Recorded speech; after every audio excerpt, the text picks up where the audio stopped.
All right, so today we have Along the Goals. I know very little about this. He was just like, I just need to bring it to the world. They have to know. I checked it.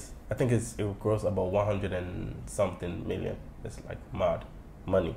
But yeah, so Kelly, what can you say about Along the Goals? Well, basically, it's about this guy, this firefighter who dies saving a kid's life from a burning building.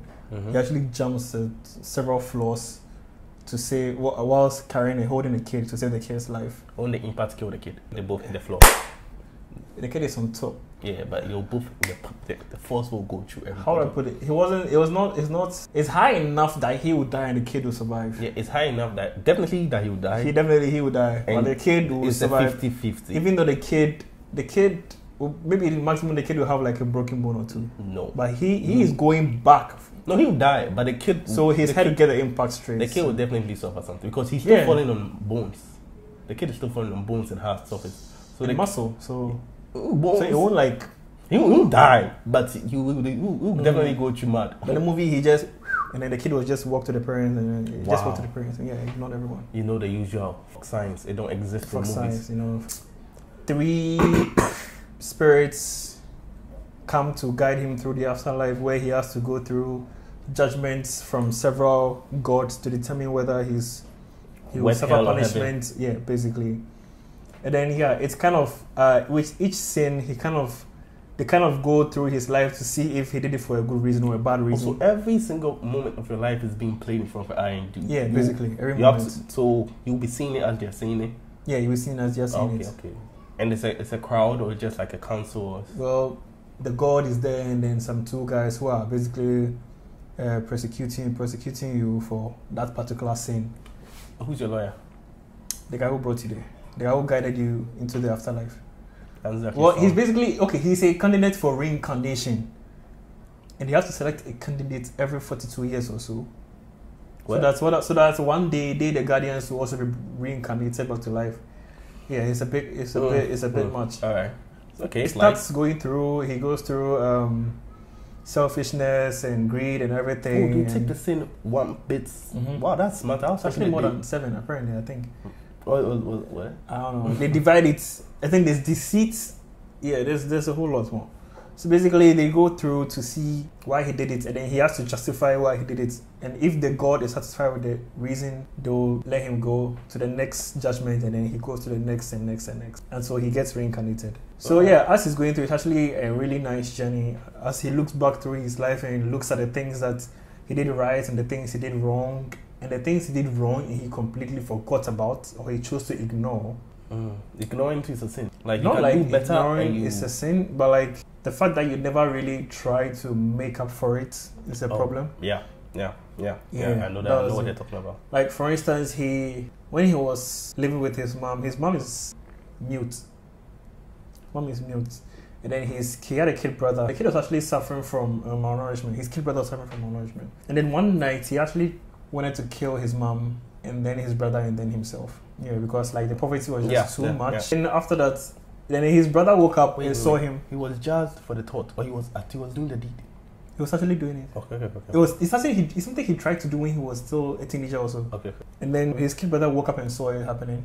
And then he kind of dropped the pillow away from his mom and went to beat up his kid brother. And then afterwards, the next day he just packed and ran away from home.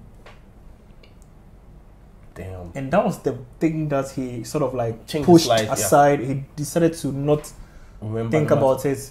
So he put his all in all into working like 3 or 4 jobs to get money to send back to his family because he was feeling really bad about what he did and everything. They say God helps us.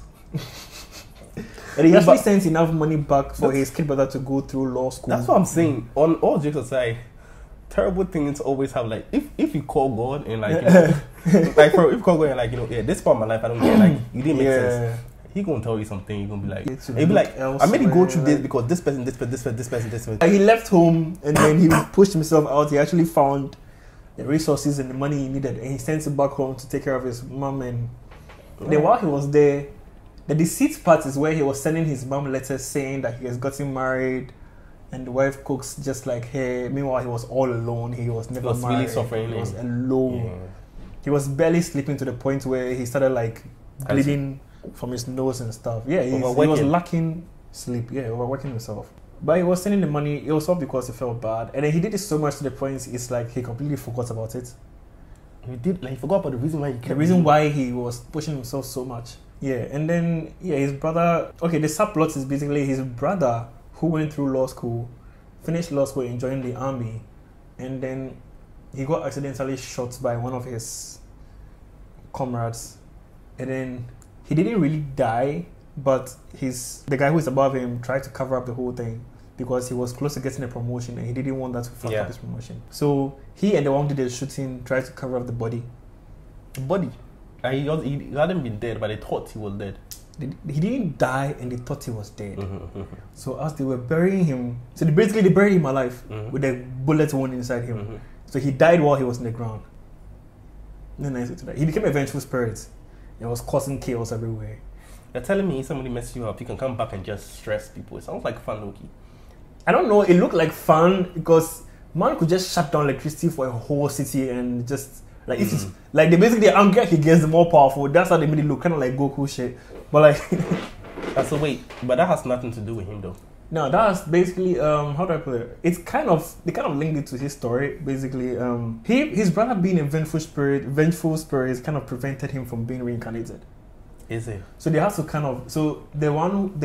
spirit that brought him to the afterlife to take him through, basically his lawyer, has to come and burn the body. But he too kind of broke the rules and tried to save the brother's soul and stuff, and he had to kind of break rules that he was never supposed to break, and it led to this whole follow your instinct type shit. And no, it's actually deeper than I thought, Loki. Yeah. Oh, it's actually it's really. I was thinking it's like he's going to the underworld to prove himself, blah blah blah. No, it seems like slice of life kind of thing, like deep tragedy kind of thing.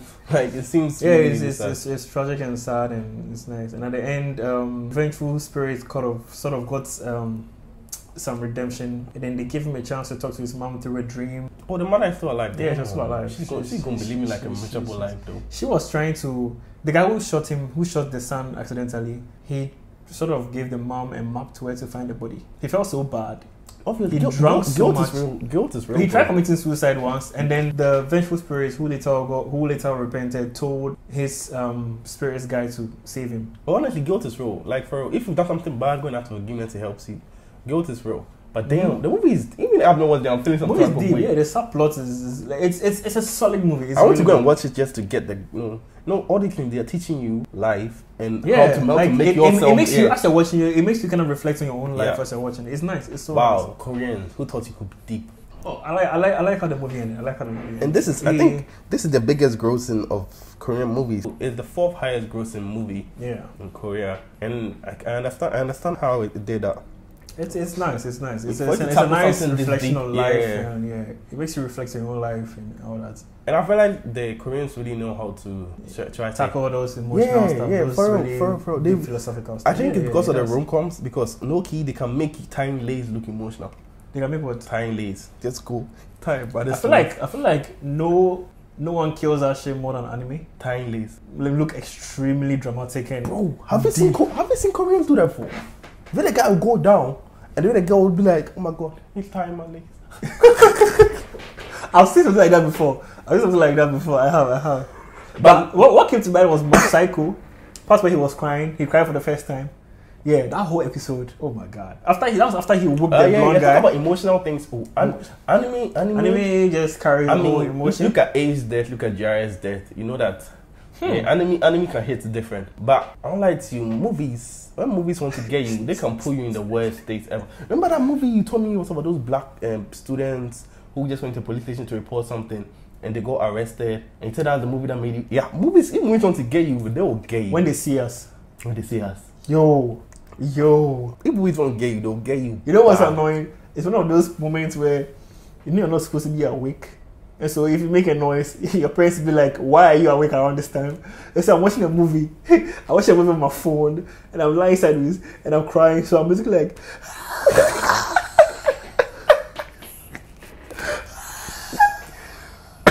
"Yo, that movie touched my soul." I don't cry over any movie. You know I don't cry over any movie?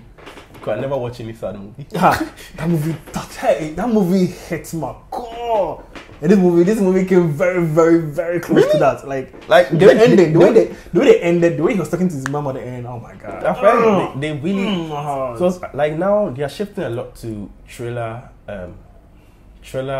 action kind. The movies are getting darker because it seems that people are appreciating. But I feel like they are strong. But they're also very good with the comedy though. Yeah, so their stronghold is this emotional thing. I feel like if they want to get people this emotional things, it's the movies that can really hit on the emotions. Because bro, for you to I understand. Because I think for the average human being, that's what they care about when watching a movie. They don't really think too much about the plot. Yeah, laughing or letting affect anything your life. That basically triggers a series of emotions. So I'm praying they don't switch totally.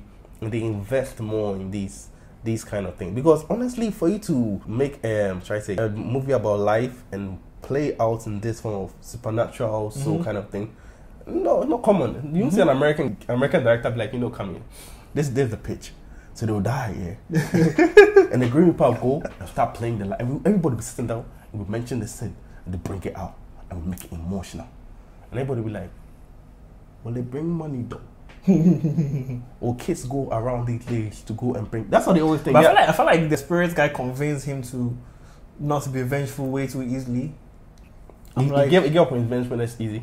Yeah, I feel like it was too easy. I feel like because of me, I'm like, nah, I want my enemies to die. Then I can rest in peace. Until then, nah, fuck this whole city and their light. I'm shutting everything down. Oh damn! And he did die indeed. He really did die. But imagine on a like he almost overpowered his spirit guide. I'm saying, imagine that this is your life. You've messed up so bad with your family. You try to kind of make amends just for one of your family members to die, and that one family member's death, and you run away is going to affect your mom's way more.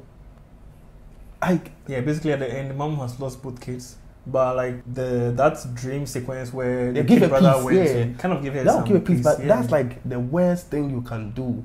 No parent wants to die before their own kids. Damn. Kind of letters he left his mom thinking to make his mom think that he's living a good life and he's good and all that.